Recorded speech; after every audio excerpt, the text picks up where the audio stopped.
set? Good. Okay, I'd like to call this meeting together, Solid Waste Management Board. Today is November 15th, 2023, 9 a.m. This meeting, we do have a quorum, so, taking care of that. I'd like to have somebody approve the agenda. Motion. For second. Second. First and second. All those in favor say aye. Aye. This is approved. Public comments within jurisdiction of Waste Management Board. That's something new within jurisdiction, isn't it?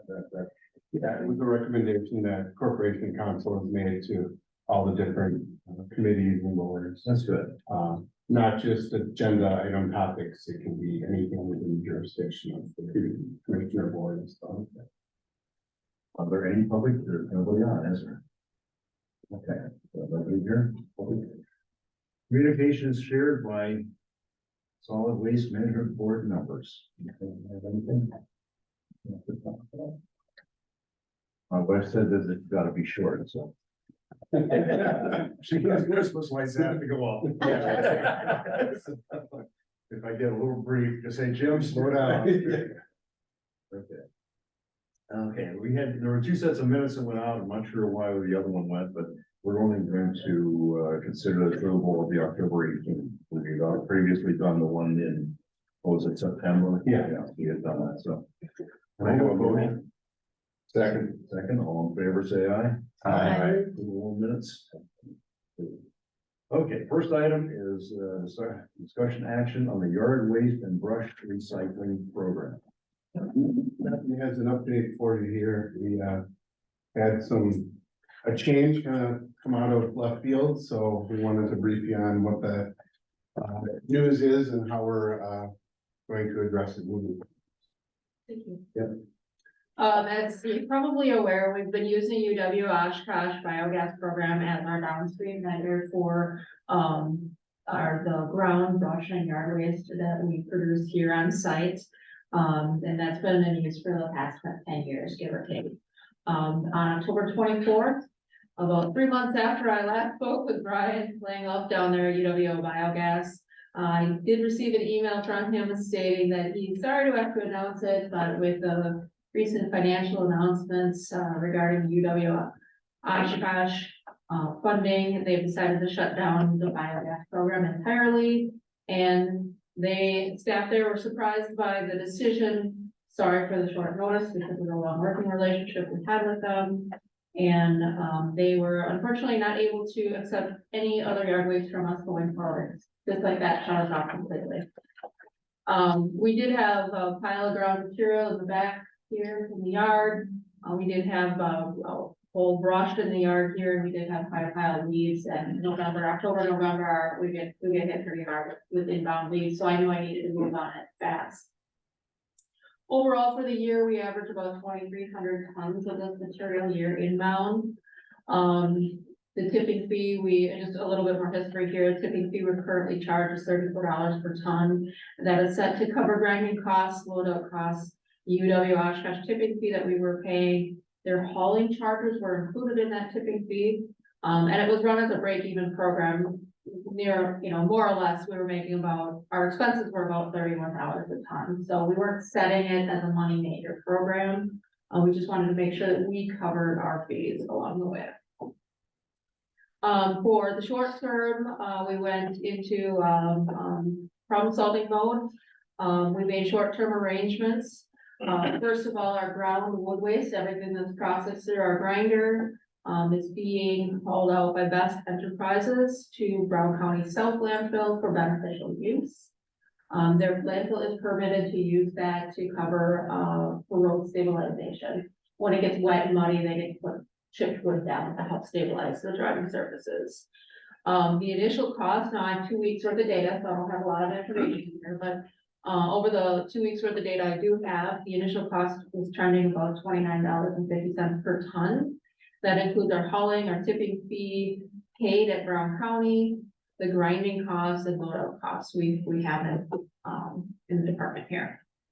So Brown County can't have any loose leaves or grass clippings that make it too muddy. It's too moist in the mix. So we have to now segregate that out, put it in a different pile. We can't grind it all together.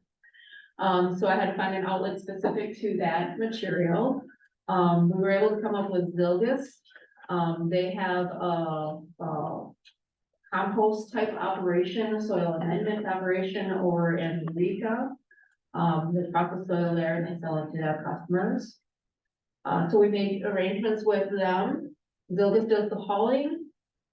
And they pick it up, three to four times a week. They have a smaller semi, it's like a half load semi compared to Best has a full size semi. And, it's working out very well, but their cost is a bit more. Their tipping fee and, our hauling costs on load out is costing about $36 per ton specific to the leaves and grass material. So based on that 2-week trial period, our combined average cost to split the materials between both outlets is trending about $31.55 per ton. So, and that's based on the actual tonnage shipped of each material and the cost of each option. So going forward, our recommendation for the end of this year or through the end of this year is continuing to go with this plan. Seems to be working just fine for our operations. We just had to make a few adjustments. But we would plan to go forward with this through the end of the summer, maintaining our tipping fee of $34 per ton. I feel we'll be able to continue to cover our costs through the end of the year. But because of the contractual language with Best and the unknown actual amount of leaves and grass material we'll receive, and because that's a higher cost, I don't know how this is going to play out over the next 6 months or the next year or so. What John will be doing is discussing this plan and the beneficial use option for potential cost sharing option with our partners. And that could lower our processing and handling costs for brush, but it won't have any impact on the leaves or grass waste stream. So moving into 2024, what I guess I would like us to consider is a $1 per ton increase on our tipping fees to cover our hauling and fuel surcharges, which is variable throughout with the current contract. Zilgus raised again, like I said earlier, it's been 2 weeks worth of data. I have no idea how this is going to play out with the amount of leaves and grass coming in during the fall here.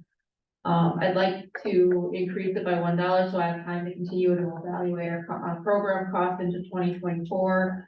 How we need to monitor going forward, what costs come up from that, and to make sure that we can continue to maintain this in a sustainable manner. And then if needed, additional recommendations would be brought to our solid waste management board by July 1st. So within 6 months, I feel I'll have enough information to provide an update that maybe we'll have a better idea of what our costs are in managing and operational needs are managing this waste stream. Well, and one of the other things we're gonna do at a December meeting is bring our rate sheet with some potential changes to some of the items. We could include yard waste in that, as well as some of the other materials that we take in for recycling. So we'll bring that forth with the December meeting. So I guess as far as this goes today, I think we're in pretty good shape. That don't know that the board needs to necessarily take any action at this point.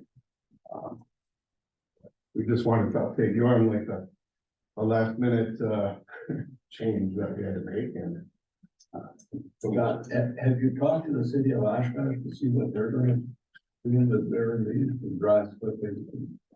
I haven't. In the past, they've used Zilgus. Yeah. They've used Zilgus? Yeah, they've used, some of their material was shipped to UW Oshkosh, some of it, if I recall correctly, some of it was shipped to Zilgus. I have not had conversations with them regarding what they're going to do in the future, but the material hasn't been coming into us. Fox Crossings leaves that they collect at the municipal site have been coming to us in the past via semi-load.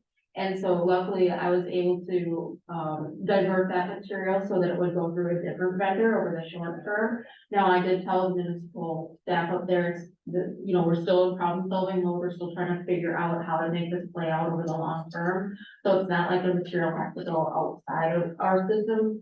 for forever, but for this fall, we need to make sure that we aren't having to double or triple handle that material and then ship it from a semi-load into a half semi-load down here. There also has been leaves, stockpiled at the Stell Road area of the site. There's an area on the west part of the site where they pile leaves on an interim basis and then move them out. So I don't know if those are leaves that are destined for the biodigester or what. Yeah, I can certainly have that conversation with their staff. So is Fox Crossing the only municipality that was bringing stuff here? Town of Oklahoma's materials coming here, I think that, Cassie, does that sound right? Like that's the only other major one that comes in through here? Okay, so its effect to our municipal partners is pretty Maybe. negligible. Yeah, So can I assume that they're shutting, the UWO is shutting this down because they can't financially support this? That would be my assumption. Okay, even with us paying them to get the material, they're still not generating enough electricity to even break even probably. Was it some sort of educational thing that It they were was. doing? I mean, it was like Yeah, trying to get people degrees in something or the other? yeah, yes. Really? in, And, in that technology. yeah, It's unfortunate, I mean, it was a win-win, they were able to, save food scraps and do some additional, organics collection. From grocery stores and from the campus to help support that program as well, so they're going to have to find other outlets for that, which there's other private entities out there that are doing. Those kind of operations, but the loss of the educational aspect, and of course, you know, the DNR is pushing organics these days, they want responsible outlets for this, and when we lose a major player like the biodigester, this kind of program, it makes it a little more difficult to try to make that happen. Yeah, they were also at one point in time producing compost material, bagging it, selling it as Titan Gold, but I'm not sure exactly what happened with that. I believe they suspended the bagging operation, but it was going out and out to, companies like Zilgis for soil and. Yeah. some bean counter figured out it wasn't making money, Jesus. Yeah. The counting guys, yeah. You don't want to go to a maintenance station or something on the biodigester. Piece of that equipment would be millions probably. If we're not moving forward on anything here, I probably should have opened this up with a first and a second too, because we're not doing anything on it. Yeah, yeah. So any other questions, comments? Thank you, Kathy. Good job. Okay. Next item is going to be on the latex paint and recycling section. Mr. Isaac. Mr. Isaac, do I need to, point of action, do I need to have a first and a second on this to open this up? I don't think so. Okay, all right, we just go right into it, roll right into it? Okay. Charge. Okay, discussion action on latex paint recycling. So another report from Kathy on a new program we'd like to pitch to you here, so. Just a little history, latex paint is not considered a hazardous material, so we don't collect it in our household hazardous material program. It's only accepted through our facility at the landfill waste. It has to be dried out and then it can go into your regular trash and then go to the landfill. Our HHW users have often asked for a latex paint outlet. They're looking for something fast and easy, and drying up is not that option.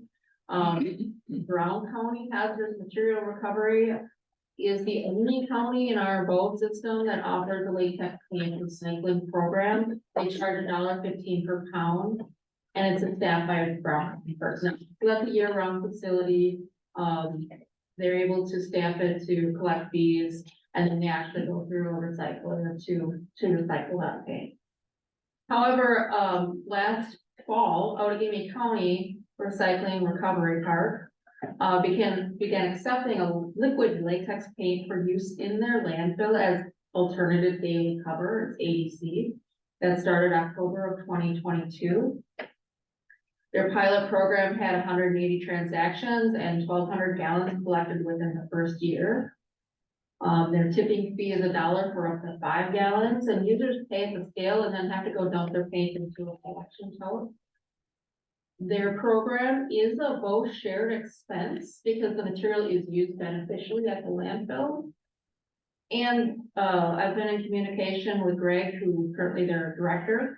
He is seeking more material, so he's, Winnebago interested or, and he brought this to me, in late 2022 and said, well, he said, let me get through my program, let me get some more information before we, try expanding this at all. But he did come back, follow up with me to bring me some additional information on the success and challenges of the program.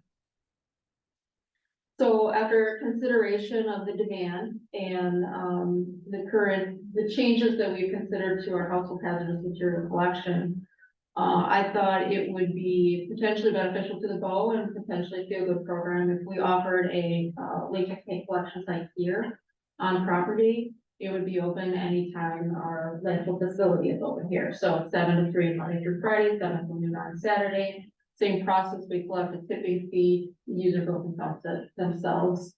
And then when the tote fills, I contact, we would store up to 3 totes. When we have that, I would contact Allegheny County, they would send a truck down, we would forklift the totes up onto the truck, they haul it away, and then use it as needed. Now, if we host a collection station, and Cassie, could you pull up the photo? It's a bit messy. It's gonna be a little bit of an eyesore here. It's a very simple program. It's a matter of getting a tote, putting some kind of a mat on the ground, which we have the right material to do that. We would have as a learning experience for our staff, we would build our own frame that we could drain that we paint into that collection tote. And we'd have to purchase some signs. The empty cans would go into where the dumpsters next to the tote collection or the tote. So if it weren't for the mess, I would be 100% into this. After seeing the mess, I was like, well, it is messy, but at the same time, it's a feel good program. I think people would want this as an outlet. This may be far more popular than we. Yeah.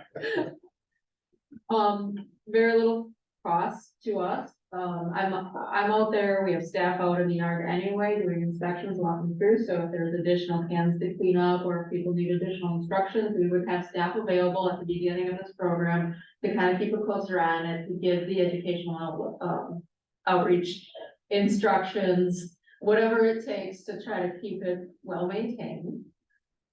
Cassie, if you could put back. So what I'm requesting the solid waste management board to consider and support would be a latex paint beneficial use collection program. I'm not calling it recycling because technically it is going into the landfill. The collection would be held here. It would be open anytime we have operating hours on this side of the street. I would recommend a tipping fee of $1 a gallon, and that would help us cover the additional hauling costs. Again, you would have to come down here to pick it up and haul it back, and because we have that cost of driving that truck and the personnel that run that truck, more, we want to fund a little bit more for the convenience of users to bring it to our collection site. And anticipated start date, I would like to push it back to March 1st of 2024 potentially, just to give us time to coordinate the collection itself and the outreach education portion of it, and make sure we're all set up and ready to go before we actually launch the program. Open for discussion. Yeah, you said that's all to Allegheny County and they use it as a beneficial use. Yeah. How is it used as a beneficial? I think they're mixing it, the plan is they water it down. And they mix it in with their posi shell, kind of like our con cover. I don't know if you remember the con cover that we used to have approved for use here, where we mix in it's like a wood chips, a binder with water, mix it all up, and we spray it on the surface of the waste placed each day. They're planning to add, or they're adding this latex paint into that process. So it gets gets used as the spray on daily cover program. And And it saves cost because then they don't have to purchase the other binder, or they will be purchasing it, but not. Not as much, as right. much. So. And it must be working okay so far that they wanna continue, expanding the programs. So.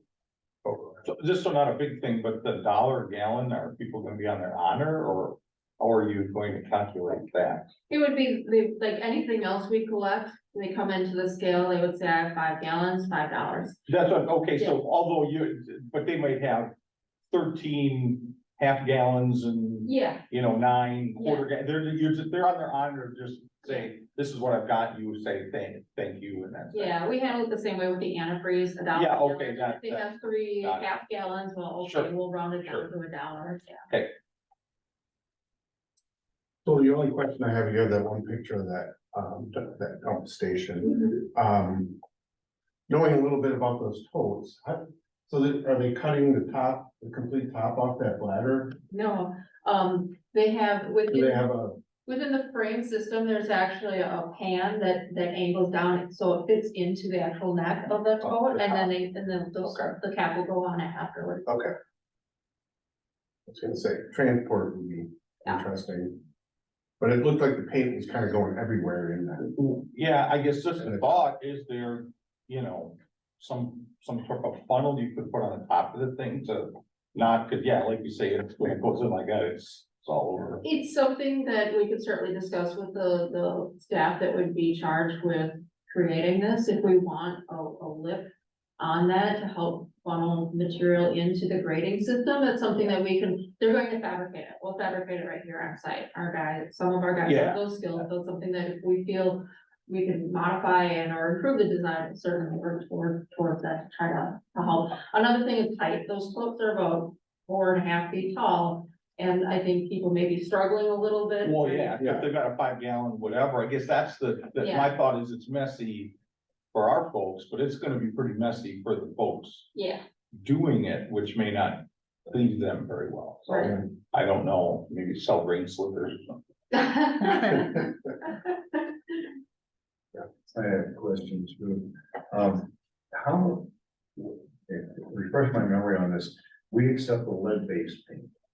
lead and oil based. Okay, how often do we do that? Is that every day that we can do that? People can do that? The oil and lead based paints collected as part of the household hazardous waste program. So there were, last year we had 24 collection events where they could bring it in. There were specific days, like specific Wednesdays and Saturdays where it would be accepted through the program that's around the street.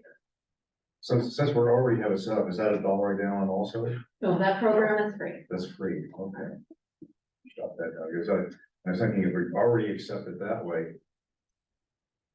Why not just take the latex, put an L on it? And then we separate it ourselves and that would eliminate all the paint all around it and everything else. I think with the quantity that would be coming in, it would be quite a task. Would it, okay. I can just see people coming down here and say, I got, 4 gallons of paint there and no screwdriver. They actually, I didn't put the photo in that has a close up, but they have 2 cables, one on each side of that Okay. collection frame, and it has a paint can opener. So Okay. they thought. All right.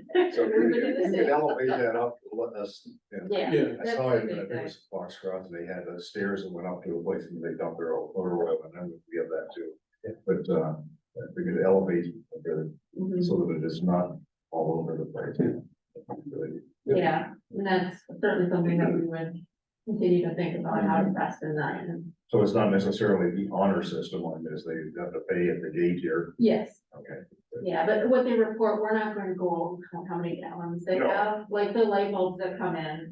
We say, how many do you have? And if they say 25, great, we'll charge them for 25. Sure. If they have 30, we won't know the difference unless they come in with 500, and that's a little more than 45. All right, good, thank you, you're on top of everything I have to ask. Any other questions? Brian? Is there anything we need to do today? Well, I would think that, it would be appropriate to give authorization for us to move forward with adding this program. Looking at a start date of March 1st. Second. Okay, thanks, guys. You're helping me out Who here. was the second on Jerry. Sure. okay. All those in favor, say aye. Opposed? Thank you. that? All right, You've been busy. all right.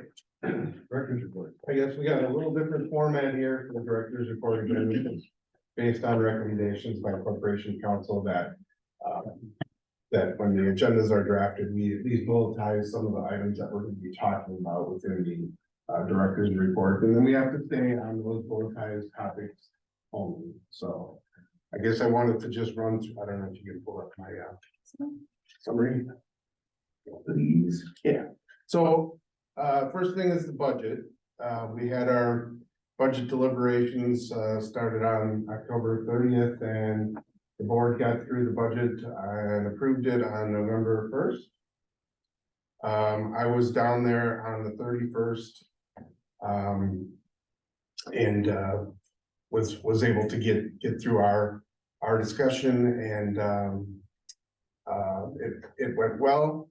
One of the items that the Director of Administration had mentioned in his discussion, and then Finance handed me while I was waiting for my turn, was there was a slight adjustment made to workman's compensation expense account across the board in all the departments, and how it affected solid waste was it reduced our expense item by $4,101.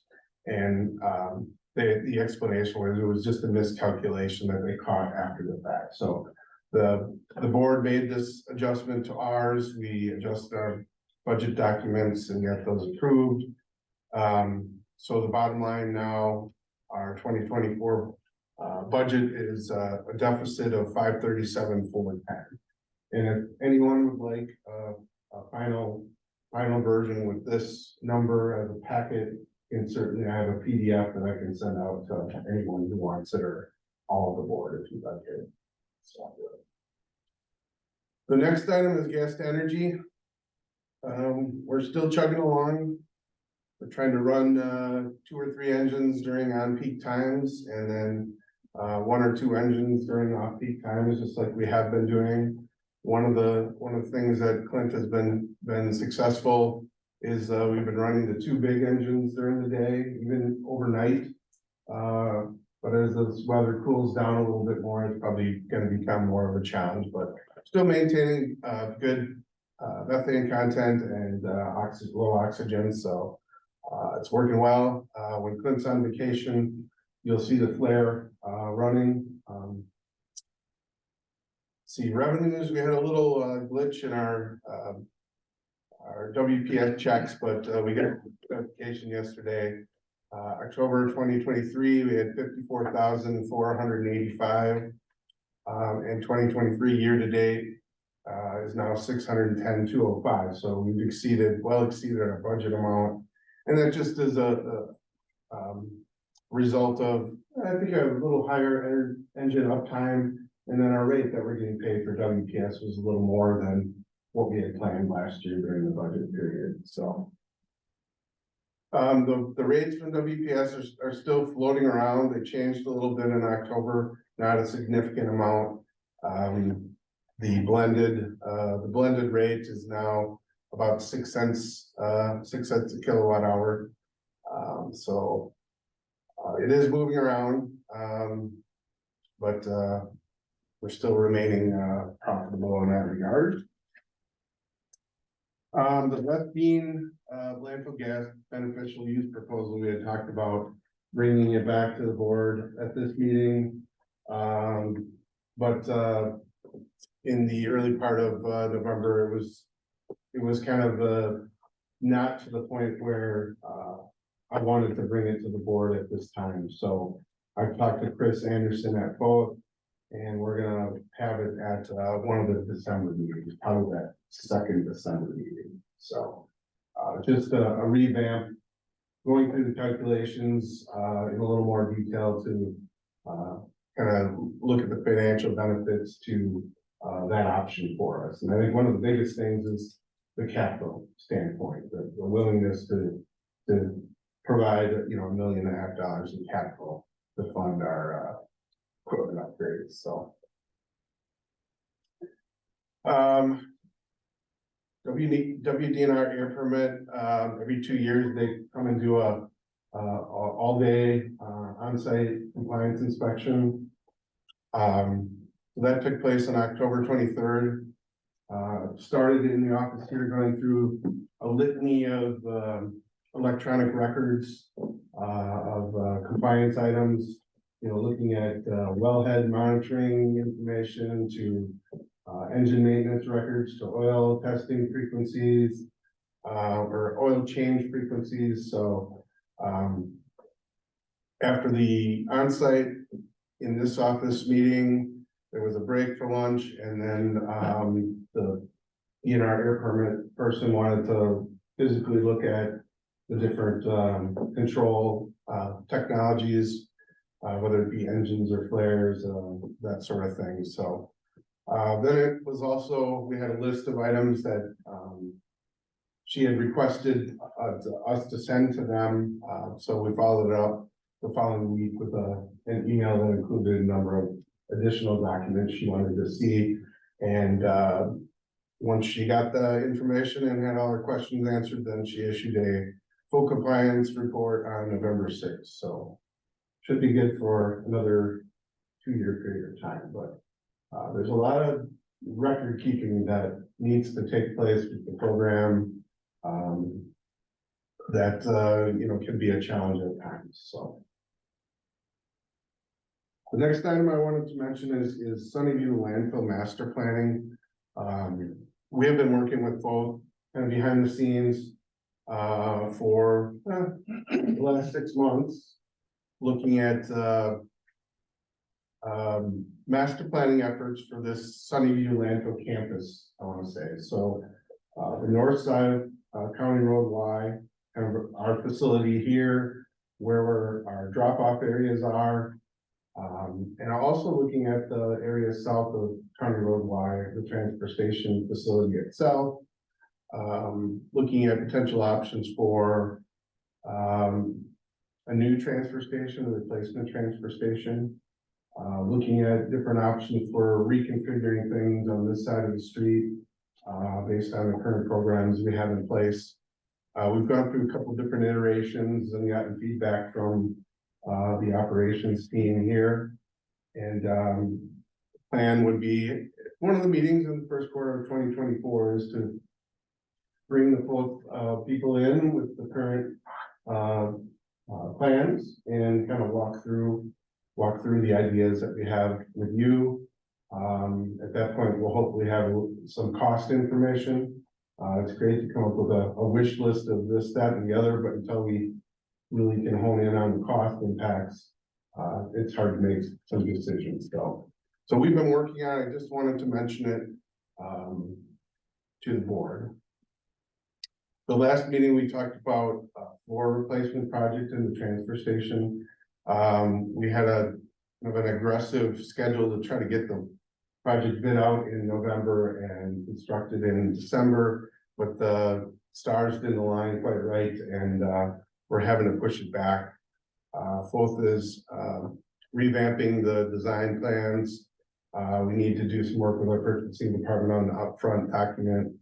We're looking to try to get it through the bid process in December into early January, bring it to the board for approval in January, and then try to get the floor replacement done in February before the roadway limits go on, which usually take place in March and April. So. Yes, sir. Thank you. Are there any soundings on our corner of Jackson and County Line for the property that housed the Hoover? There has been some discussions, but no decisions. I think the last we talked about it was more they wanted to wait to get the building assessment reports complete. So that'll be something we'll have to talk about with facilities in the executive office at a later date. But we are including in our planning efforts, we're including that space out there. We have some potential building, storage building, configurations to utilize that space there, so. We'll have to see where that goes, Paul. Is that communicating with Mike Elder? You know, Yes. okay, So, what kind of vibes do we get back from, what was our old operations manager's name from Allegheny County? oh, Kurt. what, what do you mean? What? Kurt, Wasn't he in your job before? yeah, Okay, he left us. any vibes from him, over at the facilities? He doesn't work for the company. Oh, he left. Yeah. Yeah, he wasn't there very long. Oh, So, okay. no, I thought we had an in facility. no. We've got Jim. Yeah. So, yeah, we're gonna push the floor replacement project back a little bit. As far as the Snell Road landfill groundwater investigation, we finally received the final version of the responsible party letter on the 31st. There was really nothing of substance that changed from the draft version that we saw to the final version, but now the clock is ticking. I did have some communication right before the meeting that the executive and corporation council are on board with proceeding with the final settlement documents. So they'll be working on that and completing that before the end of November. Our tolling agreement that we have in place right now goes through the end of November, so.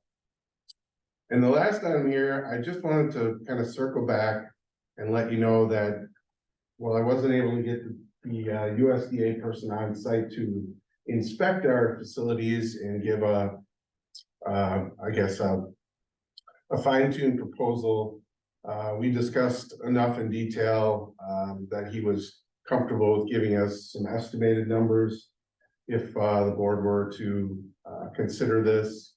Again, this was brought up at one of the land and water conservation meetings. And an email was forwarded to us, to Pat and I, about we might want to consider this.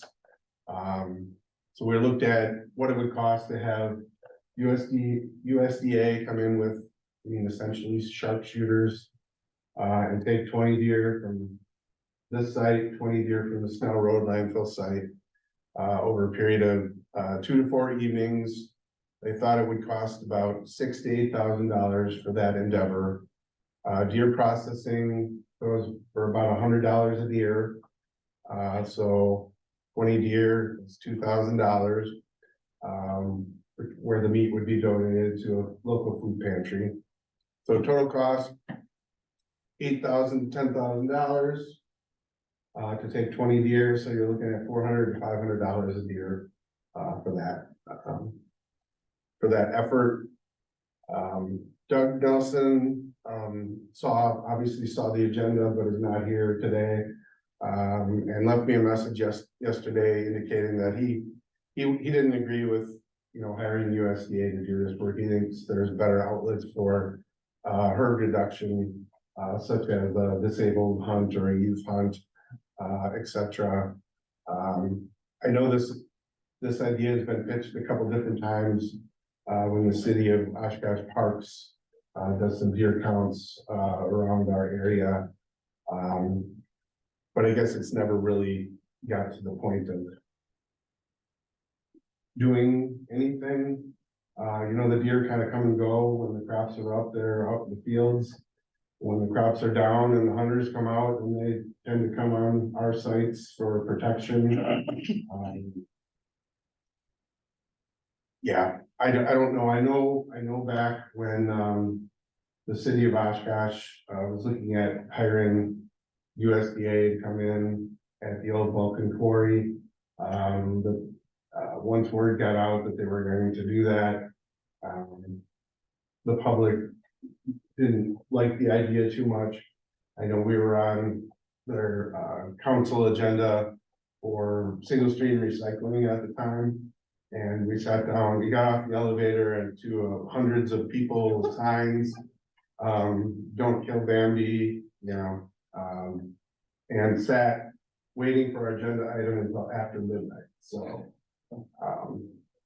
I guess I don't necessarily feel it's necessary to do anything with the herds at the sites. I mean, I think other than maybe some tree damage over at the Ken Rogel Conservation Park and maybe a little bit here when the plantings were younger.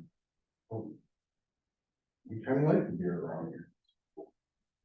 So, whose call is it then?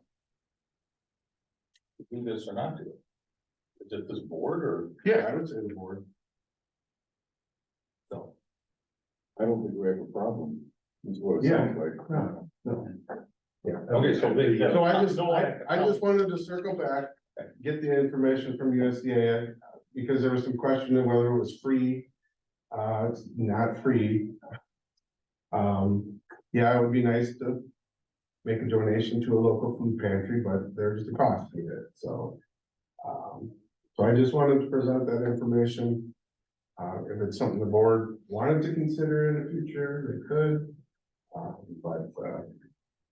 Yes. One of our problem, the last bullet point on that, if we open up nothing against the youth or disabled for hunts, but we still have liability. Right. If one of those bullets just happened to cross 41 and hit a car, that's on us.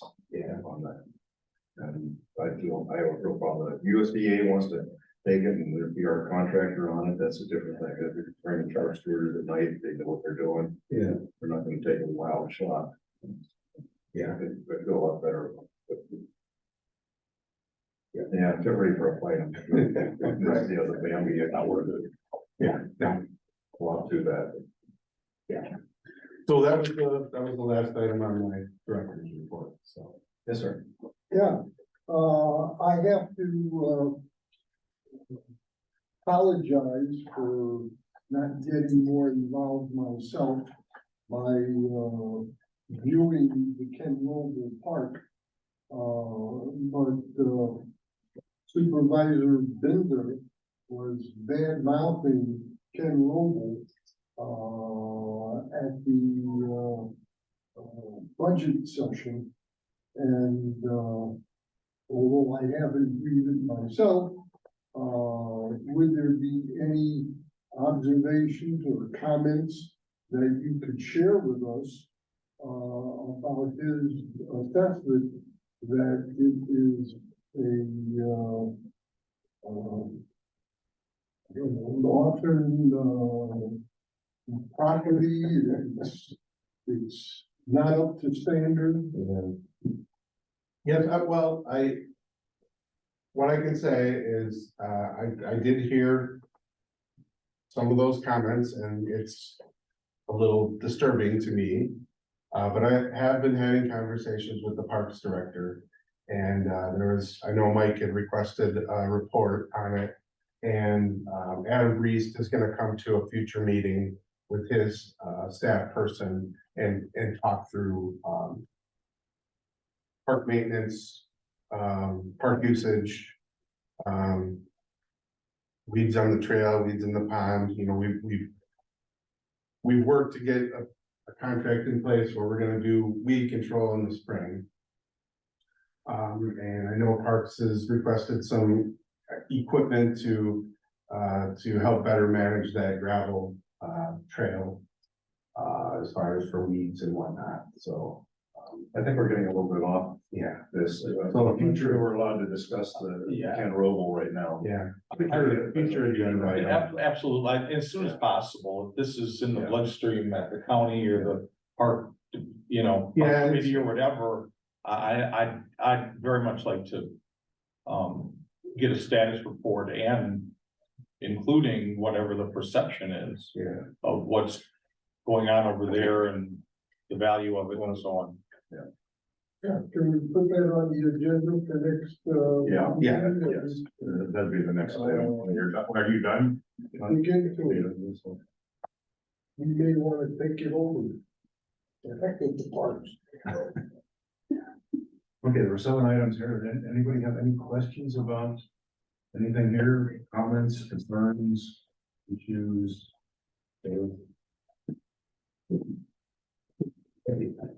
Next item is future. My wife is getting happier. Motion, we all go to Jim's house. This is gonna be terrible tomorrow. I don't want to go laugh. Doing this. Okay, future agenda items. Paul, you had one for Ken Roble. And any of these, what, 7 or 9, whatever it is.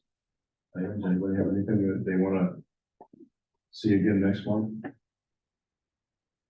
Yeah, if there's anything you want added, yeah, either contact me or you can go through Doug or Jim. That's great. Yeah, and then try to get the best bean at the second one in December. I think Adam, we talked about trying to get them on December 6th. So, okay, we're moving into the next meeting date. Yeah. You say we will have a meeting December 6th? That is the plan. Okay, and the 20th? That is the plan. Okay. Okay, is there anything else? Have I missed anything? Folks? Less than an hour. Wow. All right, motion to adjourn. Second. All in favor, say aye. Aye. Thank you all. I want to be very happy. Thanks. Happy wife, happy That's